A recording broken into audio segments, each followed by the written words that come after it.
Hey guys, welcome back! There's been a running theme in the TF2 discussion sphere for a while now, which is that the workshop is plagued by garbage, low-effort cosmetics, and warp paints, and that the creators of these abominations need to be run out of town, or that Valve needs to stop adding such bad hats and warp paints to the game. Not something I disagree with at all. Valve could absolutely put more effort into picking and choosing which community-created items get added. Any effort at all would be nice. But here is where the track of conversation somewhat loses me, because then certain people take it beyond just, I don't like how this looks, and say that the art style of TF2 itself is at risk, that the balance of the game may suffer because of a brightly colored weapon skin or out-of-place hat. And I just don't agree with that at all. First of all, TF2's art style is iconic and very recognizable, but it's also been dead and buried for a long time. Just to name one example, this hideous thing was added to the game in 2015, a full 7 years ago. Some of the newer hats and skins that people complain about to this day look positively tame by comparison, and it certainly doesn't fit with the 50s to 60s Cold War cartoon vibe that TF2 originally launched with. So when I see people complain about this,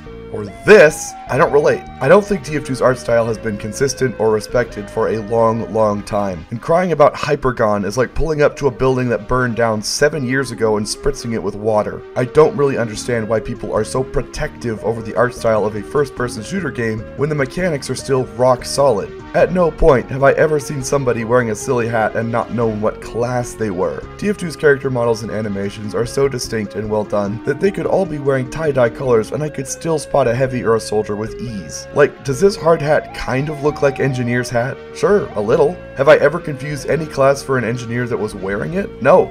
Never. When somebody attacks me with, say, an airstrike that's been painted with a nutcracker skin, I don't get confused about what weapon they have because the weapon model and sound effects are unchanged. One of the talking points people use in conjunction with the whole art style preservation argument is that it makes it harder for new players to learn the game, that a fresh install will not know that a rocket launcher and an alien tech rocket launcher are the same item. I disagree. First-person shooters have had weapon skins forever. This is not something unique or special to TF2. Call of Duty had an anime weapon skin at one point, so the odds of a new player having never heard of weapon skins in an FPS are relatively low. But even for the people for whom TF2 is their first ever video game, are they really going to lose fights based on not knowing the difference between weapon skins and actual items? No! They're going to lose fights because they're new to the game, and with experience and practice will begin to thrive, alongside being able to tell the difference between a black box and a cardboard box. The fact of the matter is, TF2 has been alive for 15 years. It has thrived for 15 years, maintains a consistently high player count even after the bot crisis came and went, and I 100% disagree with the completely unfounded notion that colorful hats and vomit vision war paints are going to negatively impact TF2 in any significant way. Look,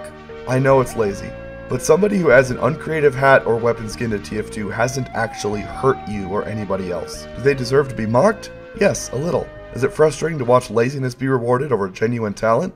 Yes. But the workshop creators who just slap a PNG over a square texture and get it added to the game haven't committed a crime. Just relax a little and stop trying to be art style police. You're protecting a corpse that has long since rotted, and the game is fine. If you want a game that maintains a consistent art style and is really immersive, play a single player game. Nowadays, TF2's cosmetic and war paint system is just a competition to see who can create the ugliest, flashiest, or most colorful combination of items. Nobody who launches TF2 is really in it for the lore and the art style and the deep conversations between characters. They launch it so they can have fun multiplayer experience, and TF2 still offers that. This is all a very long and roundabout way for me to say that at the end of the day, it's just a video game.